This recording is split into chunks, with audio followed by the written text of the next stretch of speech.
There's fresh controversy surrounding Princess Diana this lunchtime after newspaper reports linking her with Dodi Al-Fayed, the son of the Harrods boss Mohamed Al-Fayed. She's said to have joined the 40-year-old millionaire and a group of friends for a Mediterranean cruise last weekend. Once again, her judgment's under scrutiny, a day before she leaves for a controversial trip to Bosnia to campaign against landmines. Caroline Kerr reports.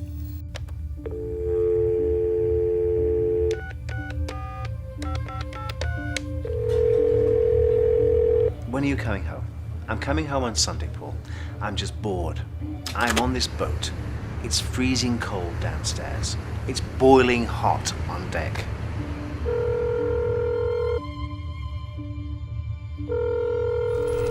I'm sending these pictures out, and nobody's coming back to me.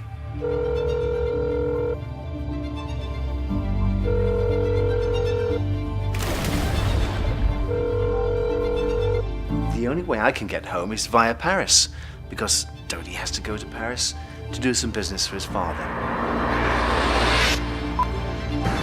How is he with you? Oh, he's very spoiling. He's given me a necklace, some earrings. He's given me a watch. I said, you know what's coming next, don't you? He's gonna give you a ring.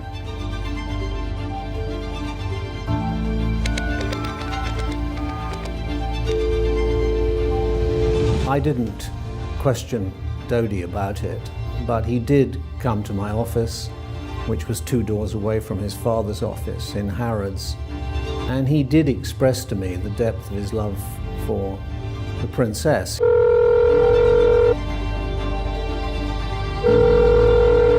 He said to me, Michael, there'll never ever be another woman for me, never. There is no doubt that she was looking for a new direction in her life at this time. She talked endlessly of getting away from England, mainly because of the treatment that she received at the hands of the newspapers.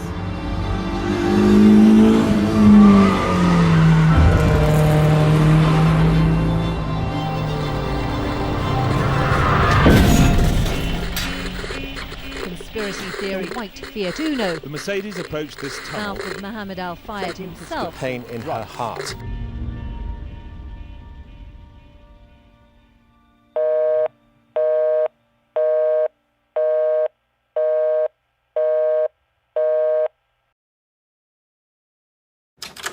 In February 1981, the waiting was over.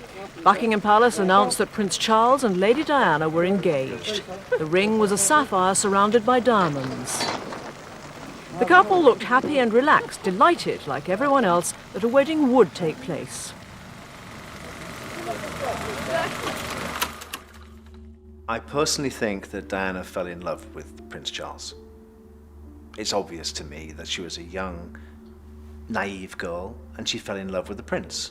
Now, if you watch that piece of footage when Prince Charles is asked, "Are you in love, sir?" Princess Diana's beaming. And I suppose in love. Of course. Whatever in love means. Well, it You can obviously put your own means, interpretation. obviously means 2 very happy people. Yes, Once again, congratulations. well, from us, congratulations. Thank you very much. Very kind. And she looks at him as if to say, "What are you talking about? Don't you know what love is?" That was the problem from the beginning. Charles didn't really know what love was. I, Diana Francis, I, Diana Francis, take thee, Charles Philip Arthur George, take thee, Philip Charles Arthur George, to my wedded husband, my wedded husband, to have and to hold, to have and to hold, from this day forward, from this day forward, according to God's holy law, according to God's holy law, and thereto I give thee my troth. and thereto I give thee my troth.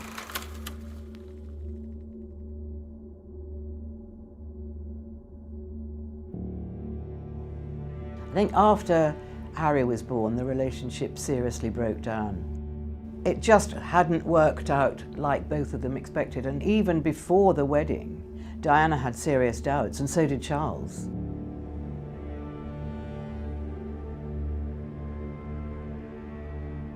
Charles's friends, his close friends, warned him, this is not going to work, Charles.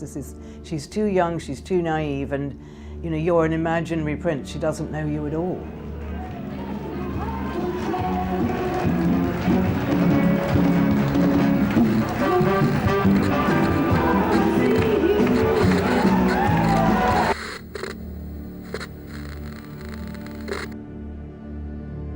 You must remember that the princess lived within the British royal family for 15 years.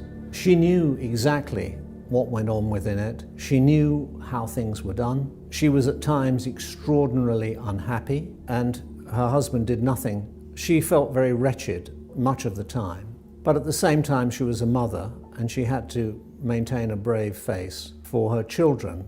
She didn't want them too affected by her evident distress at finding herself in a loveless marriage with a husband who was carrying on an affair and not even bothering to hide it from her.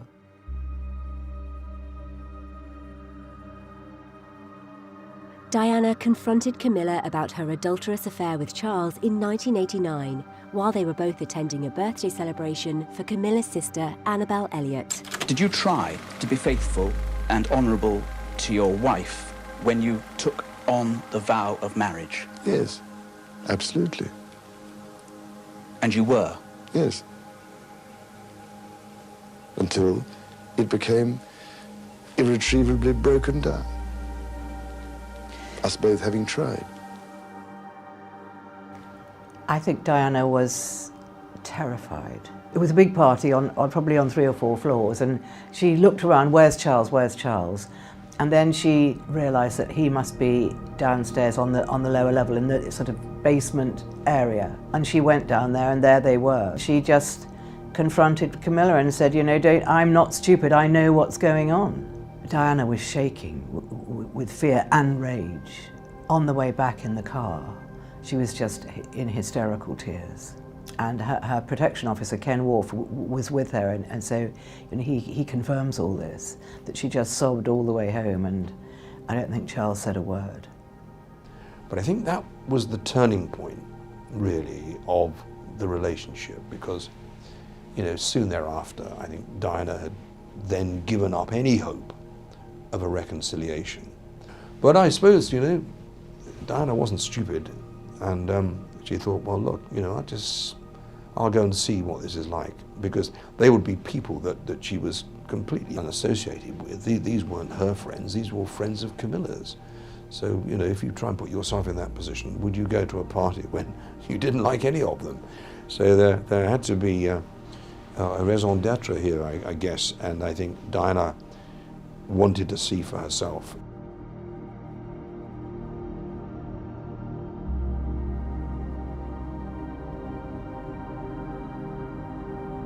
She spoke candidly about her divorce and hardships on television, especially her battles with bulimia and depression, something the royals had never done before. You inflict it upon yourself because your self-esteem is at a low ebb and you don't think you're worthy or valuable. You fill your stomach up 4 or 5 times a day, some do it more, and it gives you a feeling of comfort. It's like having a pair of arms around you, but it's temporary. Then you are disgusted at the bloatedness of your stomach, and then you bring it all up again. The only secret Diana ever kept from me was the Martin Bashir interview for Panorama. I was sent home on a Sunday afternoon. Strange, I thought. Why would she be sending me home? Go and spend some time with your family. I'm doing nothing this afternoon. Don't worry about me. The next morning I came to work, I noticed all the furniture had been moved. Why have you moved the furniture? It's not in the same place. I had a dance class. I had to move the furniture out of the way just so that we could exercise. Strange, very strange. She avoided me for the next 2 days, never spoke to me, and then she told me that she'd made a recording with Martin Bashir for Panorama. What have you said? Well, I just put the record straight, she said. I think every strong woman in history has had to walk down a similar path, and I think it's the strength that causes the confusion and the fear. Why is she strong? Where does she get it from? Where is she taking it? Where is she going to use it? Something like 31 million people stopped in their tracks on that Monday night and couldn't believe what they were seeing. the Princess of Wales bearing her heart on national television. We couldn't take our eyes away from it. We couldn't believe what we were hearing. Do you think Mrs. Parker Bowles was a factor in the breakdown of your marriage? Well, there were 3 of us in this marriage, so it was a bit crowded. Although this kind of criticism was unheard of, the public embraced it as a breath of fresh air. There was much speculation that Princess Diana had been murdered when she passed away on August 31st, 1997, in a somewhat unusual manner. Conspiracy theorists said she had been permanently silenced. In the summer of '92, a recording of Diana speaking to one of her friends, who actually was her lover, James Gilby, appeared in one of the newspapers. The transcript of this recording was unbelievable. Fergie said to me today, she said, I sat next to Nigel Haver the other day and all we could talk about was you. And I said, Fergie, how awful for you? She said, oh, don't worry, it's the Admiration Club. A lot of people talk to her about me, which you can't help. No. Her at all. But I tell you, I think she's desperate to tag on to your coattails. Well, she can't. No, she absolutely can't. I need to make that quite clear. If you want to be like me, you've got to suffer.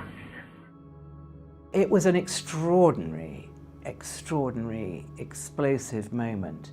And really, there was very little that the Queen could do after that.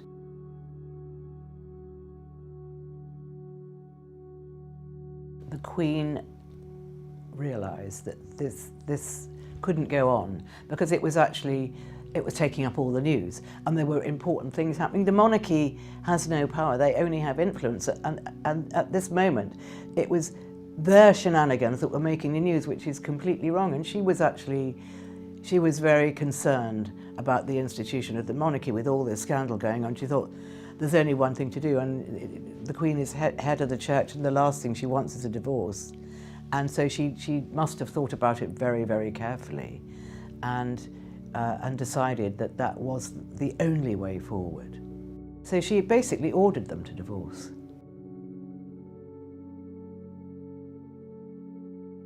After her divorce, Diana retained the double apartment on the north side of Kensington Palace that she had shared with Charles. She also moved her offices to Kensington Palace, but was permitted to use the state apartments at St James's Palace. Diana was also offered security by the Metropolitan Police's Royalty Protection Group, which she benefited from while travelling with her sons. However, she refused it in the final years of her life to distance herself from the royal family.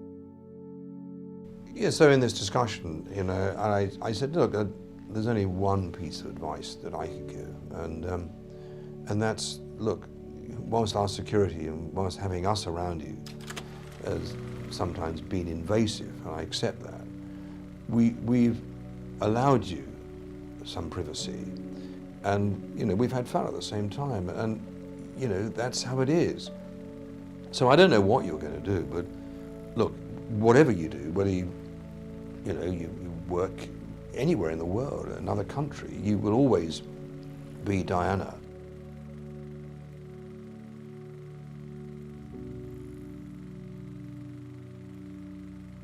Sadly, she didn't listen. And I think that decision on her part ultimately led to her tragic death in Paris in 1997. And there's only one person that, in my view, that could have changed those course of events. Had Her Majesty the Queen insisted that Diana retain that security, then I'm convinced that her death would never have happened.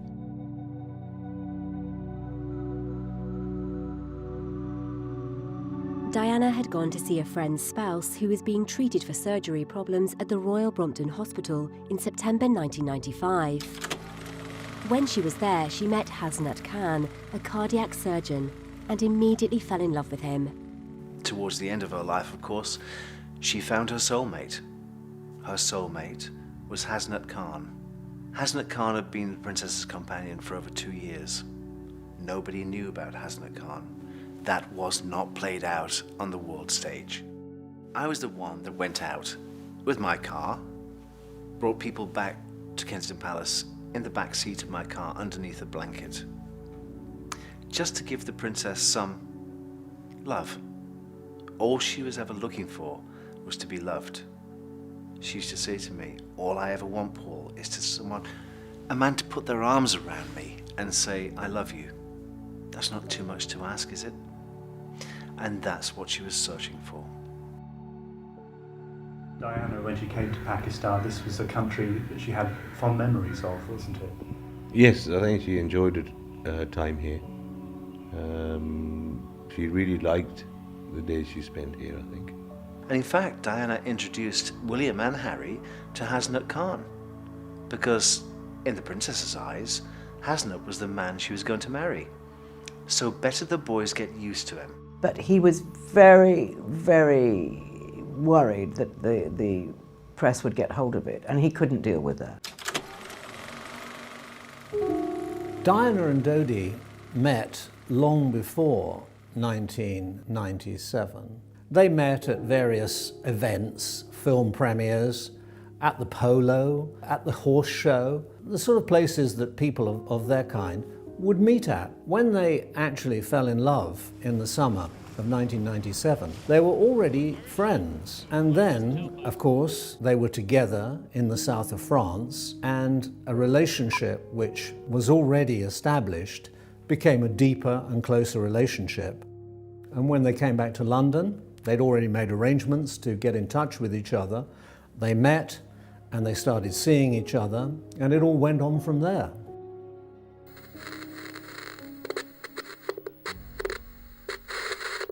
Conspiracy theory white Fiat Uno of Mohamed Al-Fayed himself. Mohamed Al-Fayed attempted to preserve a lasting impression of his version of the relationship between his late son and Diana.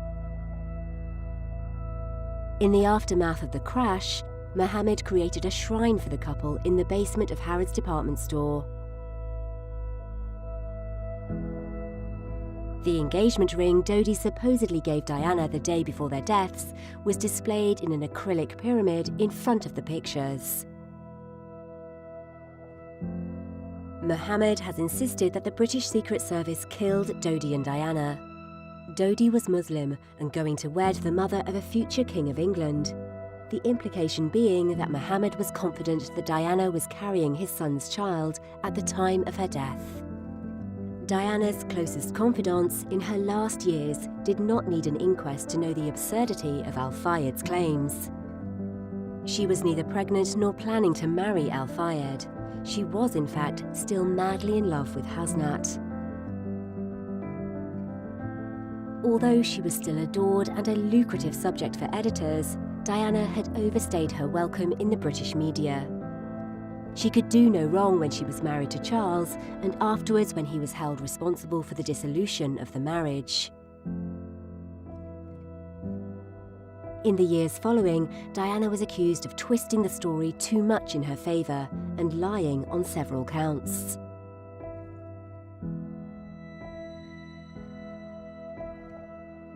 Press scrutiny and ridicule were a small price to divert attention away from her romance with Hasnat.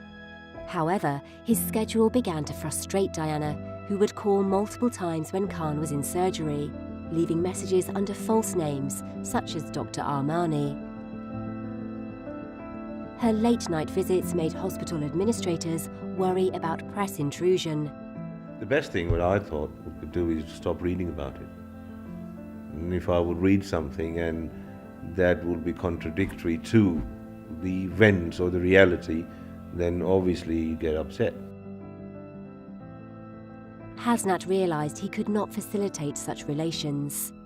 He said that the hospital had started getting a bit upset by the disruption caused by Diana's visits. It was becoming a security issue. Diana had never experienced a normal life. Before her engagement to Charles, she was a member of one of England's most fabled aristocratic families. Well, Princess Diana was the daughter of an earl. Her father was Lord Spencer, and he was later Viscount Althorp. They had a house on the Sandringham estate, and then when Diana's grandfather died, they moved to the family stately home, Althorp. And the Spencer family were quite an ancient aristocratic family, and Diana was very proud of her heritage.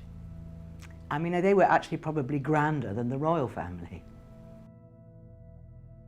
Well, Diana Spencer, as she was, is probably one of the most insecure people I'd ever met. She was also a real mixture of being completely naive and yet worldly wise. She was always different, so she was always fascinating. Diana discussed marriage with Hasnat. She told him she wanted to have a daughter with him. She went as far as to ask her butler, Paul, to find someone who could discreetly marry them. When Hasnat found out, he said, "Do you honestly think you can just bring a priest here and get married?" He thought the idea was ridiculous. This was his breaking point.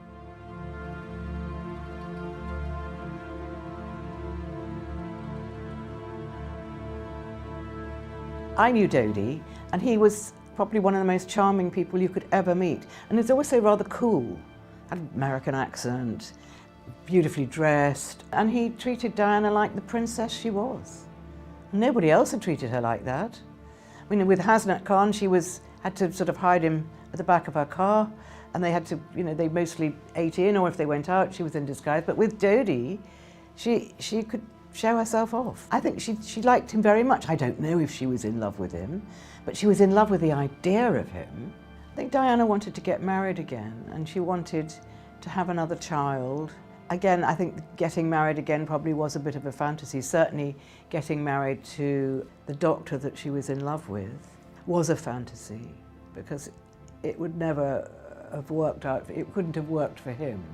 But she did want to get married again, very much so. In a way, I think she wanted to find someone that could work with her. In a way that it was what she'd hoped for when she married Prince Charles. On July 10th, 1997, the night before she went to Tropez, Hasnat stayed with her at Kensington Palace. When Diana went to Tropez with Mr. Al-Fayed, everything was fine between us. Hasnat told police investigating her death. After a few days, I felt something was wrong. Her mobile kept going on to answer phone.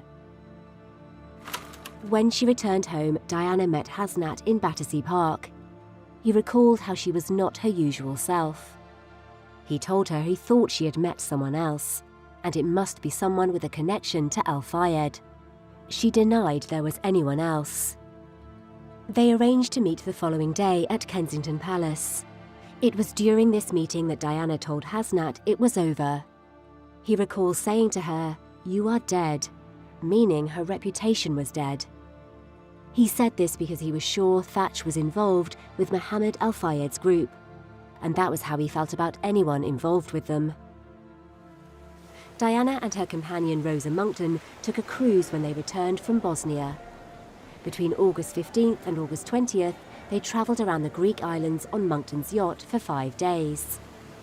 Since it was such a small boat and nobody knew the Princess of Wales was on board, Rosa claims that the media did not follow them while they were on their trip. During the trip, Diana told her friend that the relationship with Hasnat was over. Dodi was going to give her a ring, but she said it was going firmly on her right hand. Diana's friend said that the relationship had broken down because of Diana's frustration with Hasnat. He wouldn't agree to marry her or even take the relationship public. Dodi was designed to make him jealous. On 20th of August, Diana arrives in the French Riviera.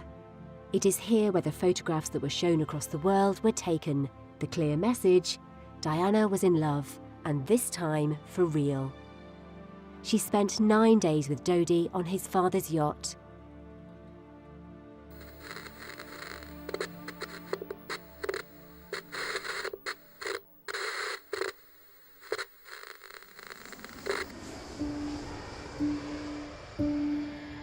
At 11:30, the couple land in Paris. From his window, Fayed immediately spotted the paparazzi. As soon as the doors opened, cameras began clicking. The number of photographers and their aggressiveness would increase as the day progressed.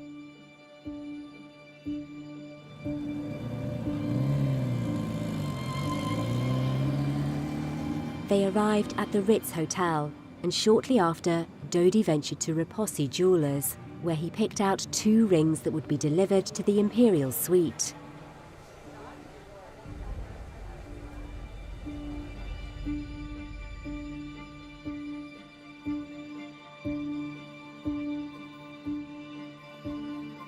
They exited the hotel around 7 p.m. and were driven to the Fayed residence near the Arc de Triomphe. Photographers were waiting at the building's front door when they arrived. Fayed fumed. There was an ugly shoving match. As soon as he was inside, Fayed announced his plan to propose to his butler. The ring was placed on the nightstand in his bedroom. He ensured they had several bottles of Dom Perignon on ice for the big event. Photographers swarmed into Chez Benoit, the first restaurant they visited that evening. Using the hotel's front entrance, they headed to its L'Espadon restaurant at 9:50 p.m.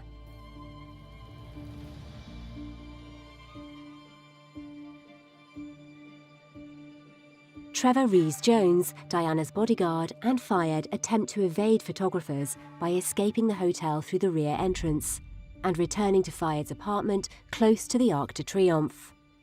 Henri Paul, a Ritz security employee, drives them in a black Mercedes S280. Paul had already consumed a scotch and a beer by this time. His blood alcohol level exceeded the legal limit in France by more than 3 times. During a September 1997 analysis of Paul's blood, hair and spinal cord, the antidepressant Prozac and the alcohol withdrawal medication Tiapridel were found. After leaving the Rue Cambon and crossing the Place de la Concorde, they drove along Cours la Reine and Cours Albert, the embankment road along the right bank of the River Seine, into the Place de l'Alma underpass. At 12:23, Paul lost control of the vehicle. At the Pont de l'Alma tunnel entrance, the car struck the right-hand wall and swerved to the left at the 2-lane carriageway before colliding head-on with the 13th pillar that supported the roof. The vehicle was travelling at an estimated speed of 105 kilometres an hour. This was over twice the tunnel's 50 km/h limit. It then spun and hit the stone wall of the tunnel backwards, finally coming to a stop.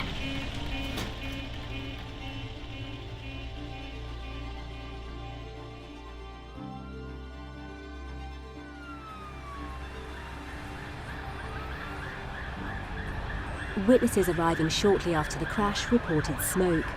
They also said that motorcycle photographers had swarmed the Mercedes sedan before it entered the tunnel.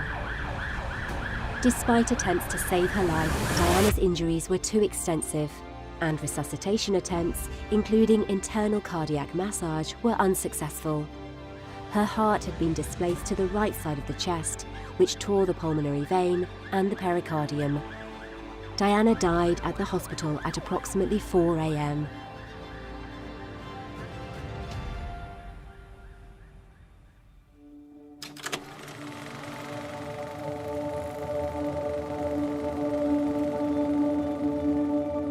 Princess of Wales has been seriously injured in a car accident in Paris. We are getting one report from a news agency that the princess is suffering from concussion. French radio is saying that the accident happened in western Paris when the car she was traveling in collided with another vehicle in a tunnel. The princess is reported to have been taken to hospital. There is no news of her condition, and as yet the report is unconfirmed. But one wonders if one is being told the whole truth at the moment. Stephen, I have to interrupt there because within the last few moments, the Press Association in Britain, citing unnamed British sources, has reported that Diana, Princess of Wales, has died. This is not yet confirmed by any official source.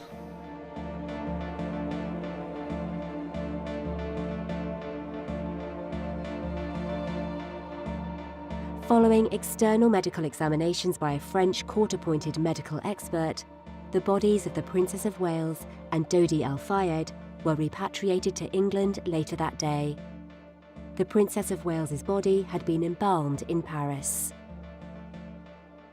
Post-mortem examinations were carried out on the Princess of Wales and Dodi Al-Fayed at Hammersmith and Fulham Mortuary on Sunday, August 31st, 1997. The cause of death for both was attributed to the catastrophic injuries sustained in the crash. Mohamed Al-Fayed has claimed that the Princess of Wales could have been saved if she had been taken immediately to the nearest hospital for emergency treatment. He contended that en route to Pitié-Salpêtrière Hospital, the ambulance passed a hospital with adequate facilities and could have rendered emergency treatment. The ambulance took almost 2 hours to arrive at the hospital. Therefore, her chances of survival were minimal. The first report said that she was not badly injured, that one of the chasing paparazzi, a man called Roman Rat, opened the car door. He actually put his hand on her neck to feel her pulse and spoke to her and said, "Help is coming, it's on its way." He wouldn't have been talking to her unless she had been compos mentis, as long as she'd been aware of what was going on.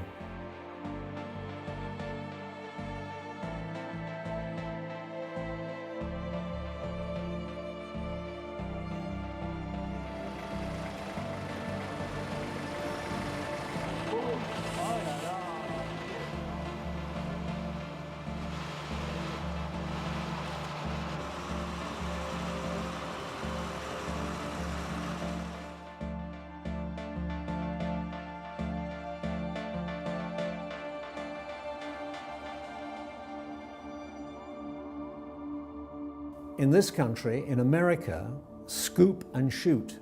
You scoop up the patient from the scene of the crash and you take them as fast as you can to the best equipped nearby emergency room. In this case, that did not happen. It took an amazing hour and 40 minutes to get to a hospital 4 miles away, and on the way there, they drove past 2 other hospitals which could quite easily have treated her. Now, any accident specialist, trauma specialist, will say the best place for a patient to be is in a hospital, because only there would they have been able to detect fully the extent of her internal injuries. Why that wasn't done? I mean, even at the gates of the hospital, they stopped for a number of minutes before taking her inside. None of this makes sense.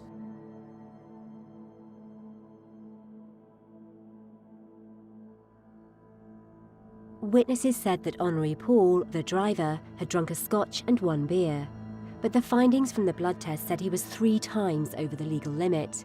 He was also on Prozac and Tiapridol. Was the crash his fault? When I first heard there'd been this appalling tragedy in Paris, I naturally assumed that it had been a terrible accident.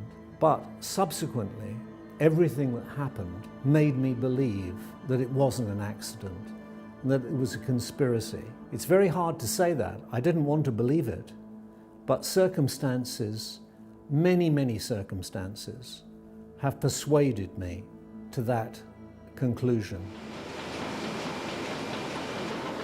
The London Evening Paper on Monday, which was published at about 10 o'clock in the morning, had a headline, "Drunk as a Skunk," and claimed that the car was travelling at 120 miles an hour, 180 kilometres an hour, claimed that the speedometer was stuck at that speed, claimed that the driver was 3 times over the legal limit.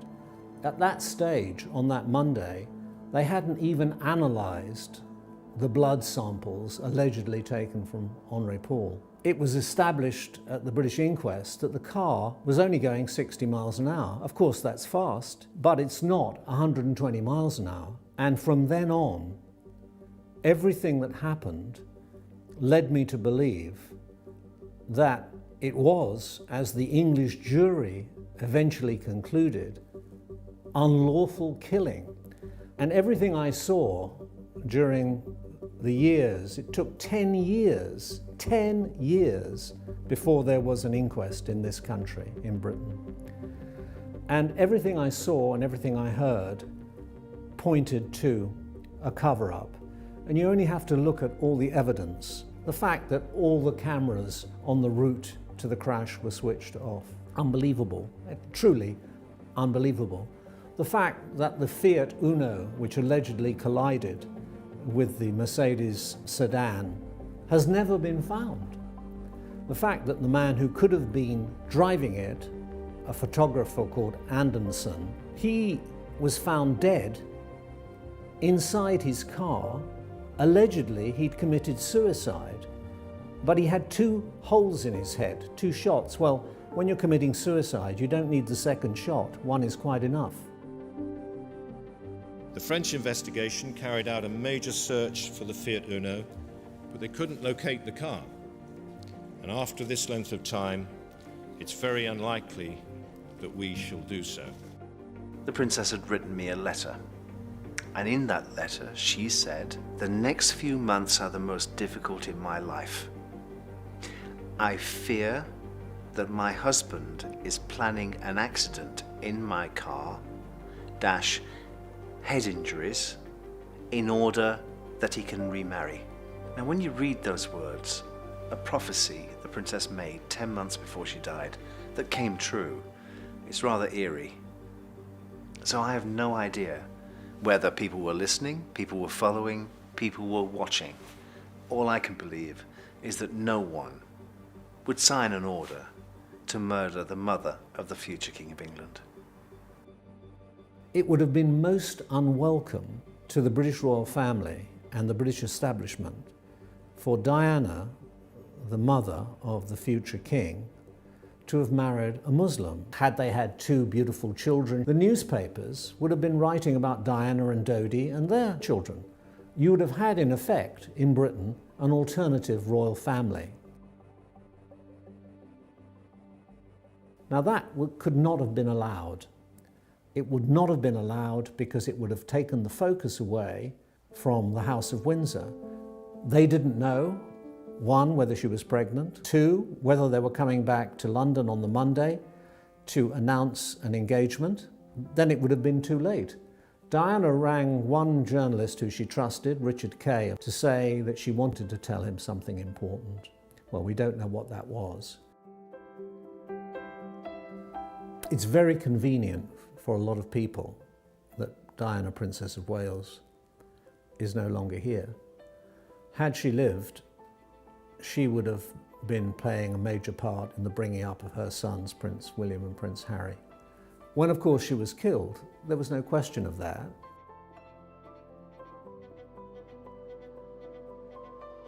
The princes were brought up within the royal family. There was no dispute about it. There couldn't be. Although in his eulogy at Westminster Abbey, her brother, Charles Spencer, Earl Spencer, made a very brilliant speech in which he referred, and not obliquely, quite openly, to that problem. She would want us today to pledge ourselves to protecting her beloved boys, William and Harry, from a similar fate. And I do this here, Diana, on your behalf. We will not allow them to suffer the anguish that used regularly to drive you to tearful despair. And beyond that, on behalf of your mother and sisters, I pledge that we, your blood family, will do all we can to continue the imaginative and loving way in which you are steering these 2 exceptional young men, so that their souls are not simply immersed by duty and tradition,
I spoke to her regularly when she was away.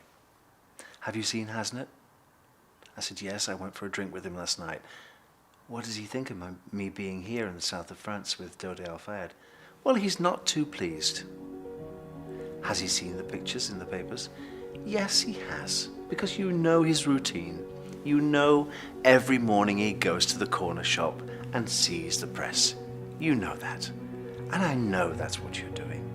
You're manipulating the world's media by having these pictures taken to show Hasnat who you're with. That's what Diana was saying to Hasnat Khan through those pictures in the world's media. And of course Hasnat was bothered. And I didn't find out until recently that he called her the day before she died on her mobile phone. He called her to try and patch up their relationship. Had she returned to London, I truly believe the romance between Hasnat Khan and the princess would have been rekindled. It was too strong. It was too deep. They were true soulmates.